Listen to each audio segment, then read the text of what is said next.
Hello and welcome. So মনে হচ্ছে না যে অসাধারণ একটা সেশন করছো? আমি জানি যে খুব ভালো লাগছে, আরও ভালো লাগবে যত আমরা গভীরে প্রবেশ করব এবং এর পরবর্তী যে সেশনগুলো আছে যখন তুমি জানতে পারবে তখন মনে হবে যে আমাকে কেউ আর আটকাতে পারবে না। আমি অসাধারণ হয়ে দেখাবো, আমি আদর্শ হয়ে দেখাবো। তো সেই জার্নিটা অবভিয়াসলি আমরা পরবর্তীতে করব। তো এখন আমরা যে পয়েন্টটা নিয়ে আলোচনা করব সেটা হলো সেলফ টক, নিজের সাথে কথা বলা।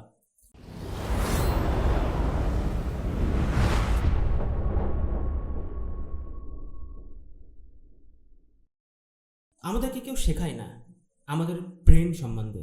এই ব্রেনের কিছু সিস্টেম আছে, এই সিস্টেমটাকে জানতে হবে। যদি আমরা না জানি তাহলে আমরা নিজেরা নিজেদেরকে ক্ষতি করছি।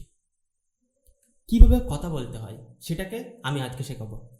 হয়তো তুমি ভাববে যে আমি তো কথা বলতে পারি, খুব সহজে কথা বলি, গল্প করতে পারি।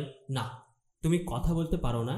তুমি যে কথাটা বলছো সেটা হচ্ছে কমিউনিকেশন, অন্যকে বোঝানো, তোমার মনের কথা অন্যকে বোঝানো, এটা হচ্ছে কমিউনিকেশন।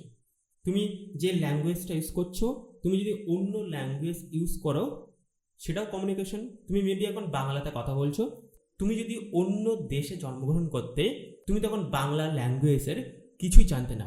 হয়তো তুমি ইংল্যান্ডে জন্মগ্রহণ করলে, তুমি ইংরেজিতে কথা বলছো, তখন তুমি বাংলা জানলে না। তো এটা কিন্তু একটা ল্যাঙ্গুয়েজ, কমিউনিকেশন। আমি বলবো কিভাবে কথা বলতে হয়। আমাদের ব্রেন, এই ব্রেনটা, তুমি যদি আফ্রিকায় যাও সেখানে যে মানুষের ব্রেন আছে সব ব্রেন এক, অর্থাৎ একই ফাংশন অনুযায়ী কাজ করে। একটা মেডিসিন, এই মেডিসিনটা ভারতবর্ষের মানুষের যেমন সাহায্য করবে, একই ক্ষেত্রে কোনো আফ্রিকার ব্যক্তি সাহায্য করবে, আমেরিকার ব্যক্তি সেই একই সাহায্য করবে, বা জাপানের ব্যক্তির একই সাহায্য করবে। অর্থাৎ আমাদের ব্রেন ফাংশন এক। এই ব্রেনের মধ্যে কিছু ল্যাঙ্গুয়েজ আছে, অর্থাৎ বলা হয় কোডেড। এই কোডগুলি আমাকে বুঝতে হবে বা জানতে হবে। যখন তুমি কোনো কথা বলছো নেগেটিভ কথা, সেই নেগেটিভ কথাটা তুমি প্রথমে দেখছো, অনুভব করছো তোমার মধ্যে, এবং সেই অনুভব বা দেখার মধ্য দিয়ে তুমি তৈরি হচ্ছ। আমি একটু রিপিট করি ভালোভাবে। আমাদের ব্রেন, সে বোঝে না ফিজিক্যাল পেন এবং ইমোশনাল পেন। তুমি যদি কোনো দুঃখ পাও, সেই দুঃখটা আমাদের ব্রেন সত্যভাবে, আমি একটা টাস্ক দিচ্ছি, এখন তুমি চোখ বন্ধ করো ধীরে ধীরে, এবং চোখ বন্ধ করে তুমি তেঁতুলের কথা ভাবো। তেঁতুল তুমি খাচ্ছ, কেমন লাগছে? তেঁতুল তোমরা অনেকবার খেয়েছো, অসাধারণ তেঁতুল, টক লাগছে। সামনে প্রচুর তেঁতুল পড়ে আছে তোমার সামনে, তোমাকে সব খেতে হবে। তুমি চোখ বন্ধ আছে, তুমি খাচ্ছ এবং খুব আনন্দ অনুভব করছো। এখন ধীরে ধীরে চোখ খোলো। তোমার মুখের মধ্যে কি জল এসেছিল? ইয়েস আর নো? ইয়েস। তেঁতুলের কথা ভাবার সঙ্গে সঙ্গে তোমার জিভে জল চলে এসেছিল, কারণ এটা কিন্তু আমাদের মাইন্ড আমাদেরকে এই জিনিসটা করাচ্ছে। যখন তোমাকে কেউ নেগেটিভ কথা বলছে যে তোর দ্বারা এটা হবে না, তোর দ্বারাই এই কাজটা তো হবেই না, তাহলে কী হবে জানো? তুমি সেটাকে বিশ্বাস করে নাও। কেউ যদি বলে যে এবছর বাংলা পরীক্ষাটা খুব কঠিন হতে চলেছে, যদি সহজ প্রশ্নও আসে তোমার কাছে সেটা কঠিন হয়ে যাবে, কারণ তুমি আগে থেকেই সেটা বিশ্বাস করে নিয়েছো। যদি বলে যে এই চ্যাপ্টারটা খুব কঠিন চ্যাপ্টার, এই চ্যাপ্টারতে প্রচুর নাম্বার আসে, কিন্তু বেশি অংশ ছাত্ররা এই চ্যাপ্টারটা মুখস্থ করতে পারে না, বেশি নাম্বার তুলতেই পারে না। তোমার কাছে হয়তো সহজ হতো, কিন্তু যেই মোমেন্টে তুমি শুনেছ, যে ফিকশন সেকেন্ডে তুমি শুনেছ যে এই চ্যাপ্টারটা কঠিন, অটোমেটিক সেটা তোমার মন বিশ্বাস করে নিয়েছে। তারপরে গিয়ে তুমি যেটা পড়ছো সেটাই খারাপ লাগছে বা কঠিন লাগছে।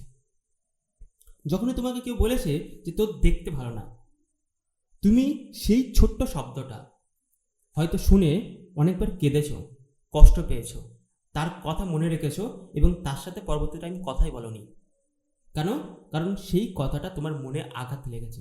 সেটাকে বিশ্বাস করে নিয়েছো। এটাগুলো হচ্ছে মনের কোড। এর জন্য কোনো ল্যাঙ্গুয়েজ লাগে না। তুমি যদি ইংল্যান্ডে জন্মগ্রহণ করতে, ইংরেজি ভাষায় কথা বলতে, তবুও এই সমস্যা বা এই কোডটা চলতো। আমি খুব গভীরে ব্যাখ্যা করছি না, কারণ এই টপিকটা নিয়ে আমরা পরবর্তীতে আলোচনা করব। এই টপিক থেকে করে বেরিয়ে আসতে হয়, মনোবিজ্ঞানীর দৃষ্টিকোণ দিয়ে কী বলছে।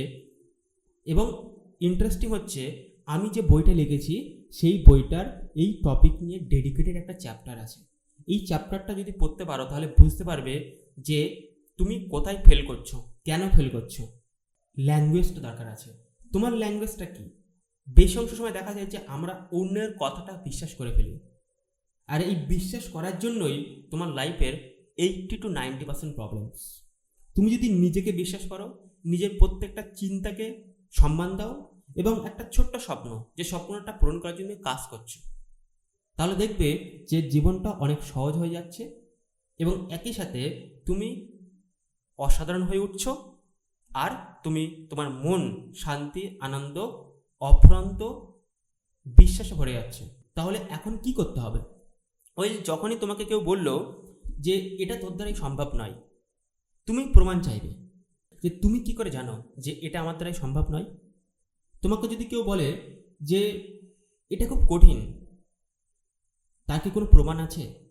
আর একটা খুব ইন্টারেস্টিং জিনিস আমি তোমাকে বলবো, এটা করতে হবে নেক্সট টাইম যখন কোনো বন্ধু বা কোনো ব্যক্তি অন্য নিয়ে তোমার সাথে কথা বলছে, তার সমালোচনা করছে, সেই সমালোচনা শুনবে না। কেন? কারণ এটা তোমার কখনো বেনিফিট আসবে না।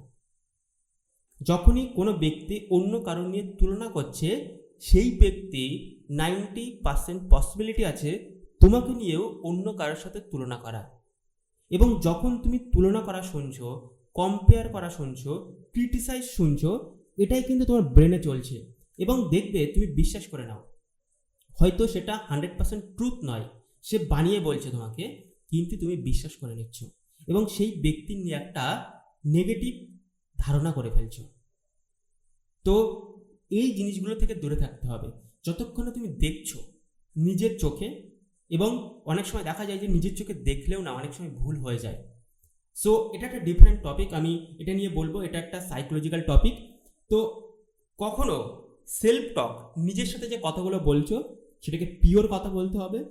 সত্য সবসময় বিশ্বাস করতে হবে, অসত্য লোকের কথা কখনো বিশ্বাস করবে না।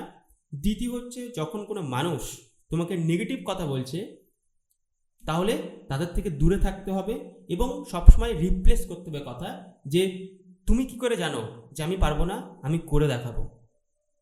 এই কথাটা সঙ্গে সঙ্গে রিপ্লেস করে দিতে হবে, আর এই আইডেন্টিটি তোমাকে তৈরি করতে হবে। সো দেখা হচ্ছে পরবর্তী ভিডিও আরও গুরুত্বপূর্ণ। কেন? কারণ সেখানে আমরা কথা বলবো টাইম নিয়ে, সময় নিয়ে। এই পৃথিবীতে একটা জিনিসই কনস্ট্যান্ট, সেটা হচ্ছে সময়। তাই সময়টা খুব গুরুত্বপূর্ণ।